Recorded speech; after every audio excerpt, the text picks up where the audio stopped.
একমাত্র ভাইপোর অন্নপ্রাশন বলে কথা, কাজ তো একটু করতেই হবে।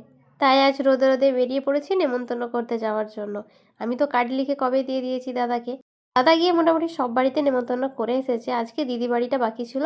আমরা দুজন প্ল্যান করেই রেখেছিলাম যে দিদি বাড়িতে যাব আমরা একসাথে, সেই জন্যই আজকে বেরিয়েছি।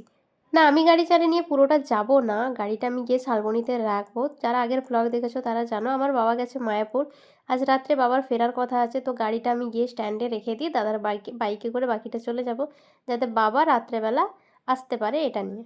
এখন 10:30টার মতো বাজছে। এত পরিমাণে গরম দিয়েছে যে একটা নর্মাল আমার সব থেকে কমফোর্টেবল টি শার্টটা আমি পরে নিয়েছি, চোখ মুখ তো বেঁধে নিয়েই যাব, সেই জন্য ওইদিকে আর বেশি ধ্যান দিইনি। চলো যাওয়া যাক। একে ছেড়ে আমি কি করে বেরোই বলো। গাড়িটা থেকে নেমেছি, ধুলোটা ঝেড়ে দিল, এবার ও উঠবে। ও বুঝতে পারছে যে পিপি গাড়ি বার করেছে, কোথাও যাবে, তো মোটামুটি ও উঠে যাচ্ছে। যখনই গাড়ি বের করবো ওকে নিয়ে, সবাই যেই গাড়ি বের করবো ওকে নিয়ে রাস্তা অবধি দিতে হবে। এই যে কান্না করে করে ছুটে ছুটে এসছে, দেখো কেঁদে কেঁদে, ওর পিছনে ওর মা আসছে, ও আমার সাথে যাবে। যখনই বাড়ি থেকে বেরোবো এই দৃশ্যটাই দেখে আসি, ভীষণ মনটা খারাপ হয়ে যায়। এরপর আমরা বেরিয়ে পড়েছি। হ্যাঁ, হাফ রাস্তা আসার পর, হাফ নাম এই বেরিয়েছি একটু আগে, তো আসার পর দেখলাম রোদটা আস্তে আস্তে কমছে, দেখে তো আমাদের বেশ ভালো লাগলো। এরপর আমার সবথেকে পছন্দের রাস্তাটাতে চলে এসেছি। গড়বেতার তুলসী চটির জঙ্গল ভীষণ ফেমাস, সবাই জানো প্রায়। তো আমার না, প্রত্যেকটা মানুষের এই জায়গাটা ভালো লাগে যারা এই রাস্তায় যায়। যারা জঙ্গলটার বিষয়ে জানো না, একবার সার্চ করে ইউটিউবে দেখে নাও। ড্রোন শ্যুটগুলো দেখলে তোমরা জাস্ট মুগ্ধ হয়ে যাবে। বিখ্যাত বড় দুই সাইডে শাল গাছে ভরা একটা জঙ্গল, রাস্তাটা জাস্ট দেখো। যখনই যাই আমার এত ভালো লাগে, প্রতিবার ভিডিও বানাই। ভীষণ সুন্দর একটা ঠান্ডা রাস্তা অনেকটা। এরপর দিদি বাড়ির সামনাসামনি এসে একটা লস্যির দোকানে দাঁড়ালাম। আমরা এখানে লস্যি খাবো আর ওদের বাড়ির জন্য নিয়েও যাব। লস্যিটা আমি খুব একটা খাই না, তবে এই দোকানটায় ট্রাই করবো ভাবছি নতুন।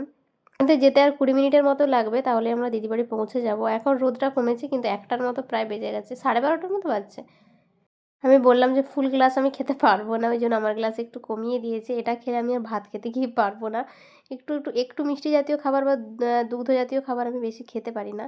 চলো এখান থেকে খেয়ে দিয়ে একটা প্যাক করে নিয়েছি দিদির ছেলের জন্য। ভীষণ ফেভারিট এটা, ভীষণই, ও ভীষণ ভালো খায়, তো ওর জন্য নিলাম। তারপর এলাম আমরা মিষ্টির দোকানে, এখান থেকে নেব মিষ্টি। দিদিবাড়ি আমি প্রায় সময়ই আসি। দিদি বাড়ি আসতে আমার বেশি ভালো লাগে। আমি কোনো আত্মীয়র বাড়ি যাই না, শুধুমাত্র দিদি বাড়িই আসি। এই দিদির বাড়িই আসি বেশি, ওই যার যেখানে কমফোর্টেবল আর কি, সেই রকম একটা ব্যাপার। এখান থেকে সুগার ফ্রি আমরা নিচ্ছি, সুগার ফ্রি আমার পছন্দ, তো আমি নিয়ে নিচ্ছি। দিদিরাও খাই, সেই জন্য নিলাম। দিদি বাড়ি আমি এত আসি যে বাড়িটা পুরো আমার নিজের বাড়ির মতো হয়ে গেছে। চলো দিদি বাড়ি চলে এসেছি প্রায়। এসেই আমি লস্যিটা তুলে দিলাম কুচুর হাতে, আর হাসিটা শুধু দেখো, ওই যে বললাম ওর ভীষণ পছন্দের। তারপর মামা মাসি এসেছে মানে একটু এক্সট্রা মজা তো থাকবেই, আমাদেরও হতো ছোটোবেলায়। এখানে ও একটা ফেমাস চশমা কিনেছিল, সেটাই দেখাচ্ছিল, তো আমরা মজা করছিলাম, খাওয়া দাওয়া করেছি, এত পরিমাণে গল্প করেছি যে মানে খাওয়া দাওয়া আড্ডা দেওয়া ওই টাইমগুলোই আমি পুরোপুরি স্কিপ করে গেছি, ভিডিও বানানোই হয়নি। এরকম হয়ে যায়, সবাই এটা একটু রিলেট করতে পারবে। একটু পরেই চলে যাবো, তো ওই জন্য দিদির সাথে গল্প করছিলাম, আর দিদি কোন দিকে ধ্যান দিয়ে বসে আছে ভগবান জানে। এই অন্নপ্রাশন নিয়ে আলোচনা করছিলাম আমরা আর কি। ব্যাস এবারে বাড়ি যাওয়ার সময় হয়ে গেছে। এই হচ্ছে আমার দিদি বাড়ি, যেটা আমি আগে অনেকবার দেখিয়েছি। 3টেতে বেরোনোর কথা ছিল, কিন্তু গল্প করতে করতে 4টে বেজে গেছে। এখন মেঘটা ধরে গেছে, আমরা একটু তাড়াতাড়ি যাব। ওই যে জঙ্গল পেরিয়ে এসেছি, জঙ্গলটাতে পড়ে গেলে আর বৃষ্টি চলে এলে সমস্যা হয়ে যাবে, কোথাও দাঁড়ানোর জায়গা নেই। সায়নের এদিকে মন ভরছে না, ও আমাদেরকে থাকতে বলছে। মামা বাড়িতে কেউ এলে আসে যদি সঙ্গে সঙ্গে চলে যায়, আমাদেরও ছোটোবেলায় ভীষণ মন খারাপ হতো।